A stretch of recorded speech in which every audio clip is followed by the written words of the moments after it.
하나님의 말씀을 듣는 사람은 절망의 순간에도 소망을 발견할 수 있습니다. 하나님을 신뢰하는 사람은 위급한 상황 속에서도 무엇을 해야 하는지 판단할 수 있기 때문입니다. 그래서 그리스도인은 사회에서 어느 위치에 있든지 상관없이 혼란스러운 상황에서 리더십을 발휘할 수 있습니다. 또한 길을 잃은 사람들에게 바른 길을 알려줄 수 있습니다. 그로 인해 말씀에 나오는 사도 바울은 비록 제수의 몸이었지만 난파되어 죽을 지경에 처한 사람들을 하나님이 약속하신 희망으로 위로하고 생명으로 인도하는 모습을 볼 수 있습니다. 여러분들은 배를 타본 경험이 있습니까? 사람을 수송하는 여객선을 타본 사람들도 있을 것이고 낚싯배를 위한 낚싯배를 타본 사람도 있을 것입니다. 바울도 전도 여행을 다니면서 많은 배를 탔습니다. 오늘 말씀에서 바울은 로마로 가기 위해 배를 타게 되죠. 로마로 가기 위해 건너야 하는 지중해는 겨울에 돌풍이 불어와 상당히 위험했습니다. 그래서 바울은 늦은 가을에 배를 타는 것이 위험하다고 제수를 호소하는 로마 군인 장교와 선장, 선주에게 경고했습니다. 하지만 좀 더 큰 항구 도시에서 겨울을 보내고 싶었던 사람들은 바울의 말을 무시하고 항해를 시작하게 되죠.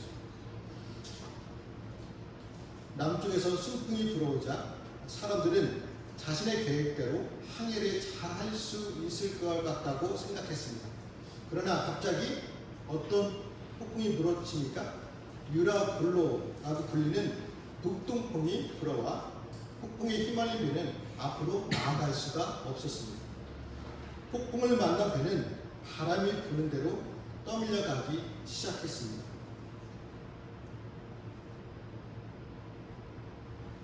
폭풍 때문에 사람들은 짐을 바다에 버렸지만 그래도 위험이 계속되자 생명을 보호할 수 있는 배의 장비까지 던져버립니다. 거센 폭풍이 계속되자 사람들은 살아남을 수 있다는 희망을 모두 포기했습니다. 그러나 배 안에 함께 있던 한 사람만은 희망을 포기하지 않았습니다. 그가 누구일까요? 바로 바울입니다. 바울은 비록 제수의 신분이었지만 절망하는 사람들을 위로합니다. 제수가 위로의 말을 전하면 사람들은 거의 믿지 않으려고 합니다. 왜냐하면 일반 사람들보다 더 희망이 없는 사람이 제수이기 때문입니다. 제수이면서 위로의 말을 하려고 하네? 라고 하면서 무시해버리겠죠. 그러나 바울은 확실한 근거를 가지고 절망에 빠진 사람들을 위로하였습니다. 그 근거가 무엇이었을까요? 우리 22절부터 24절까지 말씀을 우리 세번역 성경으로 한번 같이 읽어보겠습니다. 시작. 그러나 이제 나는 여러분에게 권합니다. 기울을 내십시오. 이 백만 이를 뿐 여러분 가운데 한 사람도 목숨을 잃지 않을 것입니다.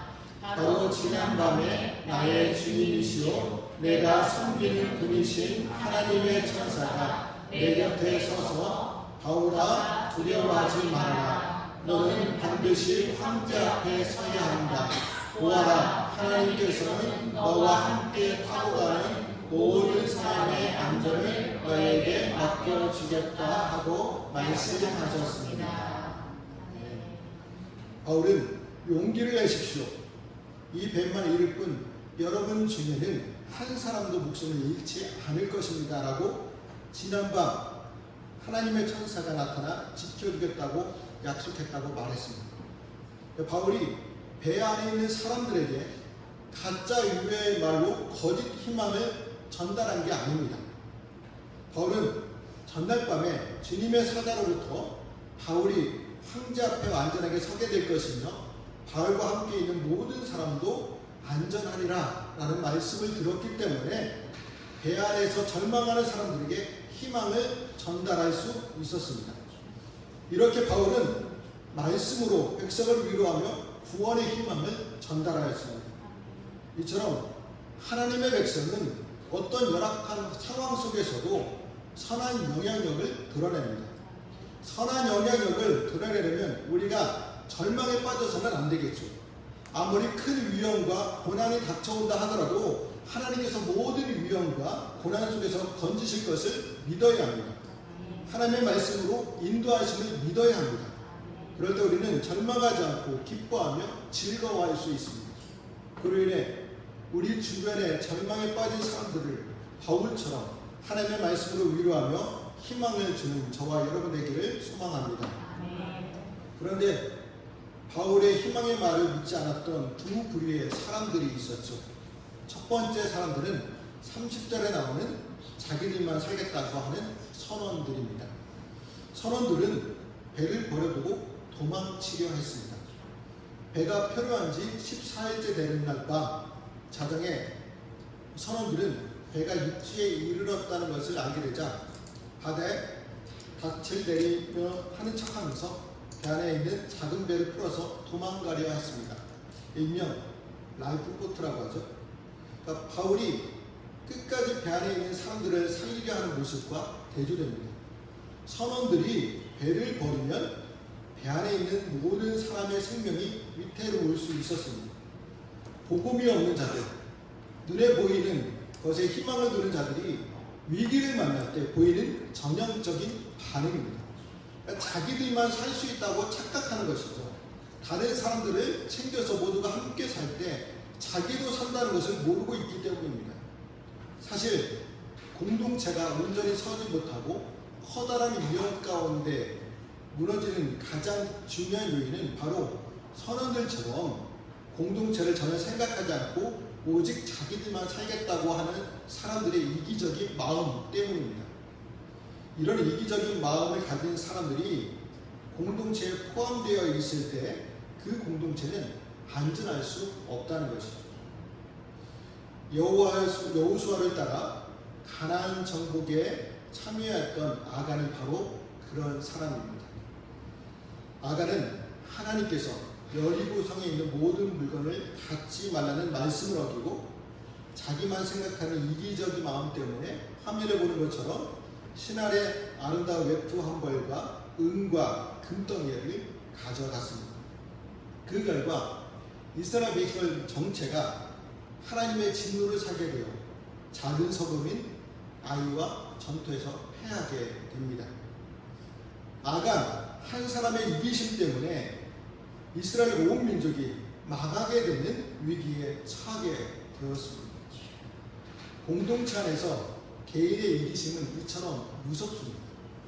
이러한 이기심 때문에 공동체가 무너지고 그 공동체에 속한 모든 사람들이 커다란 위기에 처하게 됩니다. 그래서 우리는 이와 같은 이기심을 가져서는 안 되겠죠. 혼자만 살겠다고 발버둥치다가 결국 공동체 전체를 위기에 빠뜨리고 자신도 망하는 어리석은 사람이 되어서는 안 됩니다. 바울은 이것을 눈치채고 장교와 군인들에게 작은 배를 풀어내리라는 것을 막으라고 했습니다. 그러니까 작은 배에 밧줄을 달아서 바다에 버리고 도망가지 못하도록 하라고 했습니다. 바울의 말대로 장교와 군인들은 그대로 따랐습니다. 로마 장교는 미양에서 선주의 말을 듣고 항해를 시작했다가 곤욕을 치렀지만 이제 바울의 말을 들으면서 구원의 길로 나아갑니다. 배 안에서 바울은 죄수가 아니라 실질적 선장으로서 활동하고 있습니다. 또한 바울의 말을 믿지 않았던 사람들은 42절에 나오는 로마 군인들입니다.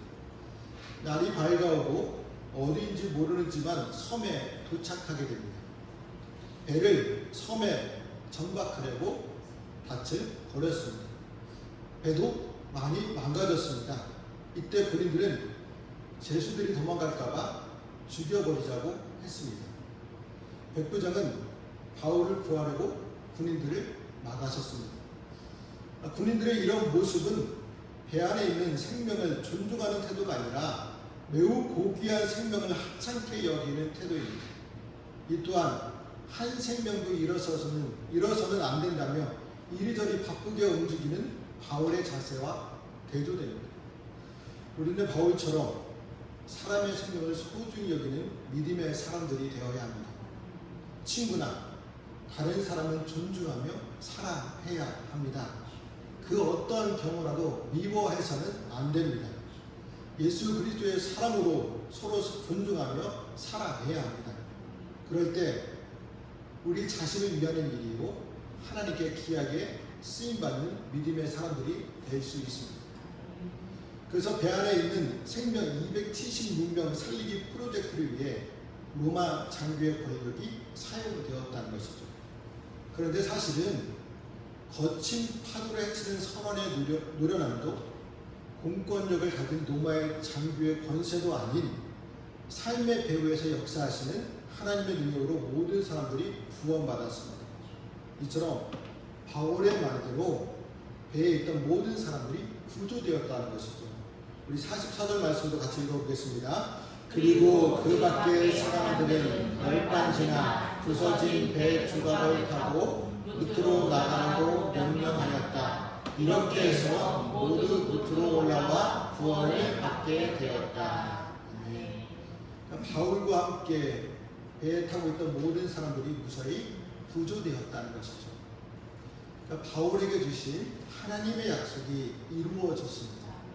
비록 배가 부서지고 군인들이 죄수를 죽이고자 하는 등 많은 위기가 있었지만 하나님의 약속대로 배 안에 있던 모든 사람들이 한 사람도 다치지 않고 구원을 받았습니다.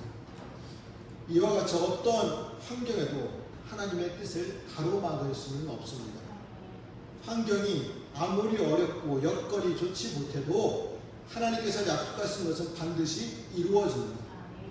환경과 여건만으로 본다면 어떻게 이집트의 사람, 의외로 감옥에 갇혀있던 요셉이 온 이집트를 다스리는 총리가 될 수 있었을까요?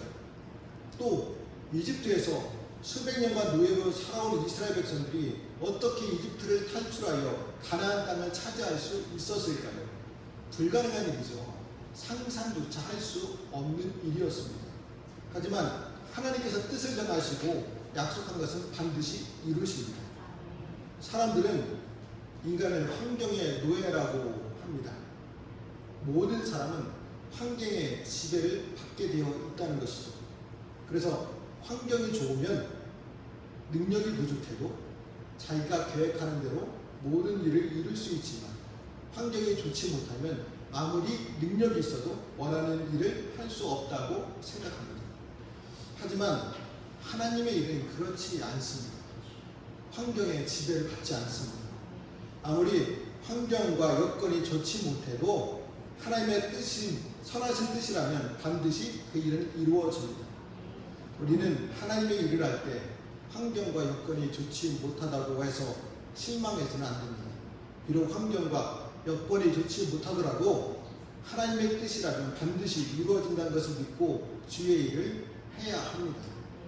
그럴 때 우리는 반드시 모든 환경과 여건을 역사하시는 하나님의 능력을 체험하게 될 줄 믿습니다.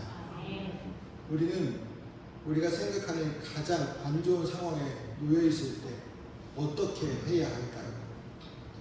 바울과 같이 하나님을 의지하고 희망을 잃지 말아야 합니다. 하나님은 우리에게 주 예수 그리스도를 주셨고 믿을 때 그리스도와 연합하게 해주셨습니다. 우리는 믿음으로 이미 그리스도 안에서 그리스도와 함께 살아가는 사람들입니다. 우리가 좋은 환경에 있든 그렇지 않든 우리 주님은 항상 우리와 함께 해주십니다.